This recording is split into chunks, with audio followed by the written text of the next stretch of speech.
During crisis ലീഡേഴ്സിന് മാത്രമേ മുന്നോട്ട് പോകാൻ പറ്റൂ. നമുക്ക് ഒരു ബിസിനസ്സിൽ 2 തരം ലീഡറിന്റെ ആവശ്യമുണ്ട്. ഒന്നാമത്തെ ആളിന്റെ പേര് ഒഫൻസ് ലീഡർ, രണ്ടാമത്തെ ലീഡറിന്റെ പേര് ഡിഫൻസ്. നമ്മൾ ഈ ഫുട്ബോളൊക്കെ കളിക്കുമ്പോൾ അത് നമ്മൾ കണ്ടിട്ടില്ലേ, ഫോർവേഡിൽ കളിക്കുന്നവരും അതുകൊണ്ട് ഡിഫെൻഡ് ചെയ്യുന്നവരും അല്ലെ മിഡ്ഫീൽഡ് എന്നൊക്കെ പറയുന്ന പോലെ ഒരാള് അറ്റാക്ക് ചെയ്യുന്ന ആള്, അതാണ് ഒഫൻസ്. ഇതിനെ വിളിക്കുന്ന പേര് ടോപ്പ് ലൈൻ, ഇത് ബോട്ടം ലൈൻ. മിക്ക ബിസിനസ്സുകാരും അവർ വരുന്നത് ഒരു സെയിൽസ് ബാക്ക്ഗ്രൗണ്ടിൽ നിന്ന് വരുന്നവരാണ്. അതുകൊണ്ട് തന്നെ ഒഫൻസ് ആയിരിക്കും നമ്മളുടെ ഉള്ളിൽ കിടക്കുന്ന സ്കിൽ എന്ന് പറയും. ഒഫൻസ് എന്താണ്? അറ്റാക്ക് ചെയ്യുക, കൂടുതൽ സെയിൽസ് എടുക്കുക, ഗ്രോത്ത് കൊണ്ടുവരിക, കൂടുതൽ ബ്രാഞ്ച് കൊണ്ടുവരിക. അങ്ങനെ സെയിൽസ് അല്ലെങ്കിൽ റവന്യൂ എന്നതിന്റെ പിന്നാലെ ഓടുന്നതാണ് ഒരു ലീഡർ.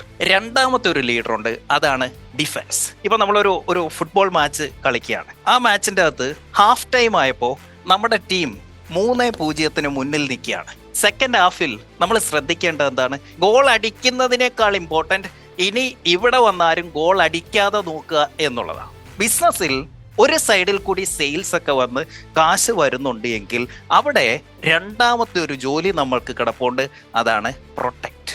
ആ കിട്ടുന്ന പൈസയെ സംരക്ഷിക്കാൻ നമുക്ക് സാധിക്കണം. വിച്ച് മീൻസ് റവന്യൂ കൊണ്ടുവരണം. ആ വരുന്നതിൻ്റെ അകത്തുനിന്ന് പ്രോഫിറ്റ് എടുത്ത് അത് നമ്മളുടെ വളർച്ചയ്ക്കും നമുക്ക് സമ്പാദിക്കാനും അതിൽ നിന്ന് സാധിക്കണം.